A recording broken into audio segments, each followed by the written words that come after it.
അതിനെതിരെ ശബ്ദിക്കാനും ആളുകൾ രംഗത്ത് വന്നാൽ അവിടെ സമൂഹത്തിന്റെ മുന്നിൽ വന്നുകൊണ്ട് പറയുന്നത് my body my choice my freedom എന്നാണ്. എന്റെ ശരീരം, എന്റെ ചോയ്സ്, എന്റെ സ്വാതന്ത്ര്യം എന്ന് പറഞ്ഞുകൊണ്ട് സമൂഹത്തിന്റെ മധ്യത്തിൽ പ്രത്യക്ഷപ്പെടുന്ന പെണ്ണുങ്ങളെ നമുക്ക് കാണാൻ കഴിയും.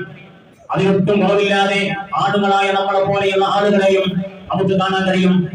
കാലത്തിന്റെ അവസാനത്തെ മനസ്സിലാക്കിക്കൊണ്ട് ലോകത്തിന്റെ മുത്ത് മുഹമ്മദ് മുസ്തഫ സല്ലല്ലാഹു അലൈഹി വസല്ലം വളരെ നേരത്തെ തന്നെ നമ്മളോട് സൂചിപ്പിച്ചതാണ്. നൂറ്റാണ്ട് 14 മുമ്പ്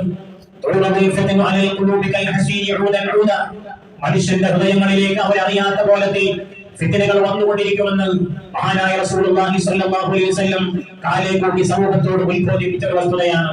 എന്തുകൊണ്ടാണ് ഇതുപോലത്തെ മോശത്തരങ്ങൾ വർത്തമാനത്തിലായാലും പ്രവർത്തനത്തിലായാലും കണ്ടുകൊണ്ടിരിക്കുന്നത്? സ്വഭാവത്തിന്റെ ദൂഷ്യം കൊണ്ടാണ് ഇതെല്ലാം വന്നുകൊണ്ടിരിക്കുന്നത്. നല്ലൊരു സ്വഭാവത്തിന്റെ ഉടമയായിട്ടാണ് എല്ലാ ആളുകളും നിലകൊള്ളുന്നതെങ്കിൽ ഇതുപോലത്തെ നല്ല പ്രവർത്തനങ്ങൾ, ഇതുപോലത്തെ മോശ പ്രവർത്തനങ്ങൾക്ക് പകരം നല്ല പ്രവർത്തനങ്ങൾ മാത്രമേ സമൂഹത്തിന് മുമ്പിൽ കാഴ്ചപ്പെടുകയുള്ളൂ. നല്ല വർത്തമാനങ്ങൾ മാത്രമേ വരികയുള്ളൂ. മഹാനായ സയ്യിദുനാ ഇബ്നു ഉമർ റളിയല്ലാഹു അൻഹു, മഹാനായ അബ്ദുല്ലാഹ് ഇബ്നു ഉമർ റളിയല്ലാഹു അൻഹു പറയാണ്, കുന്തു ഫീ മസ്ജിദിൻ നബി സല്ലല്ലാഹു അലൈഹി വസല്ലം, ഞാൻ മദീന പള്ളിയിൽ നബി സല്ലല്ലാഹു അലൈഹി വസല്ലമയോട് കൂടെ ഇരിക്കുകയായിരുന്നു ഒരു നേരം.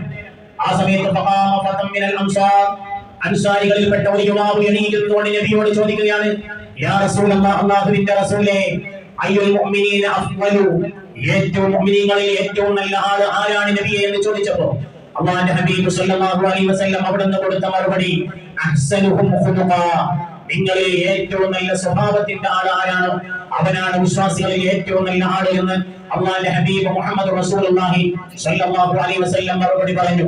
അത് വർത്തമാനത്തിൽ മാത്രമല്ല, അത് ഇടപാടുകളിലുണ്ട്, അത് പ്രവർത്തനങ്ങളിലുണ്ട്. ഏതെല്ലാം മേഖലകളിൽ നമ്മൾ ഇടപെടുന്നുവോ അവിടെയൊക്കെ അതിനൊക്കെ ഈ സൽസ്വഭാവം എന്ന് നമുക്ക് ഈ ലേബിൾ കൊടുക്കാൻ കഴിയുന്ന ഒന്നാണ്. പിന്നീട് മഹാനായ സല്ലല്ലാഹു അലൈഹി വസല്ലമയോട് ചോദിക്കുകയാണ്, അയ്യുൽ മുഅ്മിനീനൽ അഖിയസു, ഏറ്റവും സയന്റിസ്റ്റായ മുഅ്മിനാണ്, ഏറ്റവും ബുദ്ധിയുള്ള ആൾ ഏതാണ് എന്ന് നബിയോട് ചോദിക്കുമ്പോൾ അല്ലാഹുവിന്റെ ഹബീബ് സല്ലല്ലാഹു അലൈഹി വസല്ലം അവിടുന്ന് പറയാണ്, അക്തറുഹും ലിൽ മൗതി ദിക്റൻ വഅഹ്സനുഹും ഇസ്തിഅദാദൻ ഖബ്ല അൻ യൻസില ബിഹി, ഒരു മനുഷ്യനിലേക്ക് മരണം എത്തിപ്പെടുന്നതിന് മുമ്പ് തന്നെ മരണത്തെ ധാരാളമായിട്ട് ഓർക്കുന്നവനാണ്. മാത്രമല്ല എപ്പോൾ മരിച്ചാലും കുഴപ്പമില്ല എന്ന രീതിയിൽ മരണത്തിന് വേണ്ടി തയ്യാറായി നിൽക്കുന്നവനാണ്. ഞാനൊന്ന് ചോദിക്കട്ടെ, ഈ അടുത്ത വെള്ളിയാഴ്ചയ്ക്ക് മുമ്പ് ചോക്കാട് പട്ടണത്തിലെ ഓരോ കടകളിലും ഈടി വരികയാണ്. ഈടി വന്നുകൊണ്ട് അവിടുത്തെ അക്കൗണ്ടുകളും മറ്റും പരിശോധന നടത്തുകയാണ്.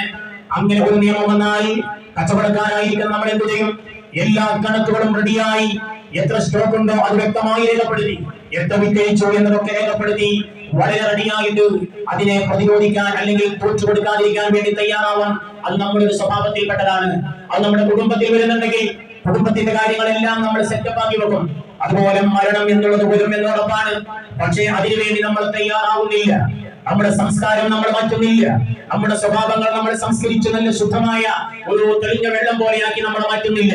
അവിടെയാണ് നമുക്ക് വന്ന ന്യൂനതകൾ എന്ന് ഞാനും നിങ്ങളും മനസ്സിലാക്കേണ്ടതുണ്ട്. നമ്മൾ ആലോചിച്ചു നോക്കുക. അതൊക്കെ കഴിഞ്ഞിട്ട് ഈ ചോദ്യോത്തരങ്ങൾ കഴിഞ്ഞിട്ട് ഒരു ഹദീസാണ് ഞാൻ ഈ പറഞ്ഞു വരുന്നത്.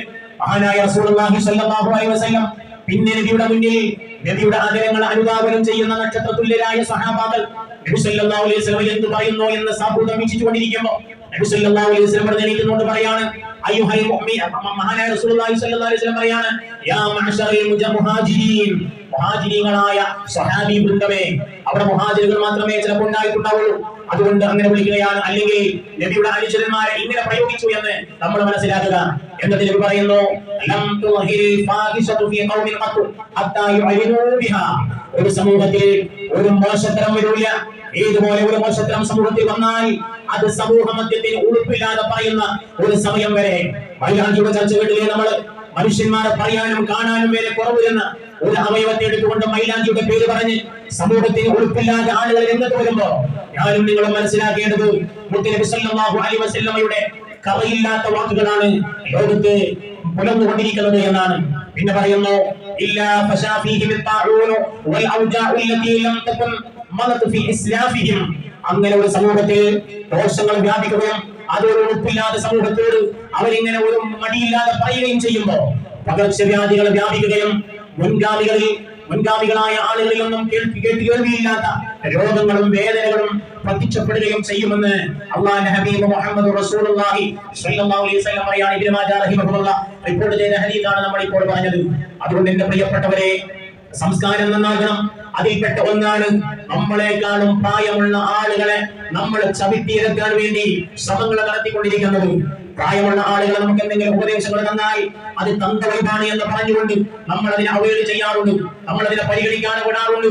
പക്ഷേ അല്ലാഹുവിന്റെ ഹബീബ് മുഹമ്മദ് റസൂലുള്ളാഹി സ്വല്ലല്ലാഹു അലൈഹി വസല്ലമയും അബൂബക്കർ സിദ്ദീഖ് റളിയല്ലാഹു അൻഹും ഉമർ ഫാറൂഖ് റളിയല്ലാഹു അൻഹും അബൂ ഉബൈദുൽ ജറാഹ് റളിയല്ലാഹു അൻഹു ഇരിക്കുന്ന സദസ്സിലേക്ക് നബി സല്ലല്ലാഹു അലൈഹി വസല്ലമക്ക് പാനീയം കൊണ്ടുവന്നപ്പോ മഹാനായ നബി സല്ലല്ലാഹു അലൈഹി വസല്ലമ അവിടെ ചെയ്തൊരു പണിയുണ്ട്.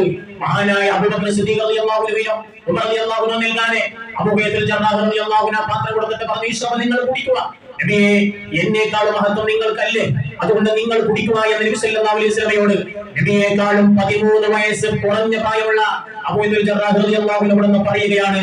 അപ്പോൾ മഹാനായ നബി സല്ലല്ലാഹു അലൈഹി വസല്ലമ അവിടുന്ന് സമൂഹത്തെ പഠിപ്പിക്കുന്ന ഒരു വസ്തുതയുണ്ട്. അത് പ്രായം കൊണ്ട് മാത്രമല്ല, സ്ഥാനം കൊണ്ടും ഒരാൾ ഉന്നതിയിലായാൽ അയാൾക്ക് നൽകേണ്ട ഉത്തരവാദിത്വം, അയാൾക്ക് നൽകേണ്ട ബഹുമതിയും സ്ഥാനവും നൽകണമെന്നാണ് ഇവിടെ പഠിപ്പിക്കുന്നത്. നബിയേക്കാളും 13 വയസ്സ് പ്രായമുള്ള 13 വയസ്സ് കുറഞ്ഞ പ്രായമുള്ള അബൂ ഉബൈദുൽ ജറാഹ് റളിയല്ലാഹു അൻഹു പറഞ്ഞിട്ട് കുടിക്കാൻ പറഞ്ഞിട്ട് നബി പറയുന്നു, ഇന്നൽ ബറകത മഅകാബിന, നിശ്ചയമായും ബറകത്തുള്ളത് നമ്മിൽപ്പെട്ട പ്രായമുള്ള ആളുകളോട് കൂടെയാണ്. അവരെ നമ്മൾ മോശക്കാരാക്കാൻ പാടില്ല, അവരെ നമ്മൾ കുറ്റം പറയാൻ പാടില്ല. അവർ വല്ലതും പറഞ്ഞാൽ അതിനെ സമൂഹ മധ്യത്തിൽ വശമാക്കിയത് അയാൾക്ക് ജനമധ്യത്തിൽ ഇറങ്ങാൻ പറ്റാത്ത കോലത്തിൽ സംസാരിച്ചുകൊണ്ട് അയാളെ വശമാക്കാൻ പാടില്ല. അങ്ങനെ എങ്ങാനും നമ്മൾ ചെയ്താൽ നമുക്ക് ആ പ്രായമെത്തുമ്പോൾ അതുപോലെ സമൂഹത്തിന് മുമ്പിൽ വശമാക്കാൻ ആളില്ല, അല്ലാഹു തആല തയ്യാർ ചെയ്യപ്പെടുമെന്നുള്ള ഗൗരവപരമായ വസ്തുത നമ്മൾ ആരും തന്നെ മറന്നു പോകാൻ പാടില്ല. കാലങ്ങൾ മുന്നോട്ട് പോയിക്കൊണ്ടിരിക്കുമ്പോൾ എല്ലാം വശമാവുകയാണ്. അധ്യാപകരാവട്ടെ, രക്ഷിതാക്കളാവട്ടെ, കുട്ടികളാവട്ടെ, എല്ലാവരും വശമായിക്കൊണ്ടിരിക്കുന്ന അവസ്ഥയിലാണ് നമ്മളെല്ലാവരും നിൽക്കുന്നത്. ഹരിയാനയിലെ 2 വാർത്തകൾ ഇന്നത്തെ പത്രത്തിൽ നമുക്ക് കാണാൻ കഴിയുന്നുണ്ട്. ഹരിയാനയിൽ ഹിസാർ ജില്ലയിൽ പ്രിൻസിപ്പാൾ കുട്ടികളോട് മാന്യമായി മുടിവെട്ടി ക്ലാസ്സിൽ വരണമെന്ന് പറഞ്ഞപ്പോ പ്രായപൂർത്തിയാവാത്ത 2 മക്കൾ ആ സ്കൂളിന്റെ അധ്യാപകരെ കുത്തി കൊന്നുവത്രേ. ഇന്നത്തെ പത്രത്തിലുള്ള വാർത്തയാണ്. അതേ ഹരിയാനയിൽ ഗുരുഗ്രാം എന്ന് പറയുന്ന സ്ഥലത്ത് 25 വയസ്സുള്ള സ്വന്തം മകളെ റീൽ ചെയ്തതിന്റെ പേരിൽ, അതുപോലെ തന്നെ മറ്റുള്ള പ്രവർത്തനങ്ങൾ ചെയ്തതിന്റെ പേരിൽ സ്വന്തം പിതാവ് സ്വന്തം കയ്യിലുള്ള പിസ്റ്റൾ കൊണ്ട് നിറവൊഴിച്ച് 3 ബുള്ളറ്റുകൾ ആ മകളുടെ ശരീരത്തിൽ നടുകയും മകൾ പടഞ്ഞുകൊണ്ട് മരിക്കുകയും ചെയ്തു. ഇന്നത്തെ പത്രത്തിലുള്ള വാർത്തകളാണ്. ആലോചിച്ച് നോക്കണം, ഏത് രംഗത്താണ് ഇന്ന് സുസ്ഥിരതയുള്ളത്, ഏത് രംഗത്താണ് വശനാവാത്തുള്ളത്. അധ്യാപന രംഗമാവട്ടെ, രക്ഷിതാക്കളുടെ രംഗമാവട്ടെ, എല്ലാ രംഗങ്ങളും വശമായിക്കൊണ്ടിരിക്കുന്ന അവസ്ഥയിലാണ് നമ്മളുള്ളത്. മഹാരാഷ്ട്രയിലെ വാർത്ത നോക്കൂ നിങ്ങൾ. സ്കൂളിന്റെ ബാത്റൂമിൽ രക്തം കണ്ടപ്പോ ഒരു മടിയുമില്ലാതെ 5ാം ക്ലാസ് മുതൽ 10ാം ക്ലാസ് വരെയുള്ള പെൺകുട്ടികളെ വിളിച്ചു കൊണ്ടുവന്ന് പൊതുവായ ഒരു ഹാളിൽ വെച്ചുകൊണ്ട് വസ്ത്രം അടിച്ചുകൊണ്ട് ആർക്കൊക്കെയാണ് ആർക്കം ഉണ്ടായത് എന്നത് പരിശോധിച്ച് നോക്കിയത്രേ. എവിടെയാണത്? മഹാരാഷ്ട്രയിലാണ്. ഇന്നത്തെ പത്രത്തിലാണ്, സുപ്രഭാതത്തിന്റെ 7ാമത്തെ പേജിലാണ് ഈ വാർത്തകൾ വന്നിട്ടുള്ളത്. ആലോചിച്ച് നോക്കണം, എല്ലാ രംഗങ്ങളും വശമായി, എല്ലാം സംസ്കാര ശൂന്യമായ രീതിയിൽ മുന്നോട്ട് കൊണ്ടുപോകുമ്പോ ഞാനും നിങ്ങളും സ്വീകരിക്കേണ്ട ഒരു നിലപാടുണ്ട്. അത് വിശുദ്ധ ഖുർആൻ വളരെ സത്യമായി സൂറത്തിന്റെ 44ാമത്തെ ആയത്തിലൂടെ പറയാണ്, എന്തൊരു കാര്യങ്ങളും എന്ത് പ്രശ്നങ്ങൾ ഉണ്ടായാലും അവരൊക്കെ നമ്മൾ ആദ്യം പറഞ്ഞ് അത് നമ്മൾ കൈപ്പിടിക്കുന്നുവെങ്കിൽ രംഗങ്ങൾ വശലാക്കാതെ കൊണ്ടുപോകും. അതിലൊക്കെ നല്ല സ്വഭാവത്തോടുകൂടെ നല്ല ശൈലിയിൽ പറയേണ്ടവരോട് നല്ല രീതിയിൽ, ഗൗരവമില്ലാത്ത രീതിയിൽ, ഇണങ്ങുന്ന ശൈലിയിൽ, അവിടെ മനസ്സിലിറങ്ങുന്ന ശൈലിയിൽ പറഞ്ഞു കൊടുത്താൽ അവരത് അംഗീകരിക്കുകയും അതിന് പരിഹാരം കാണുകയും ചെയ്യും.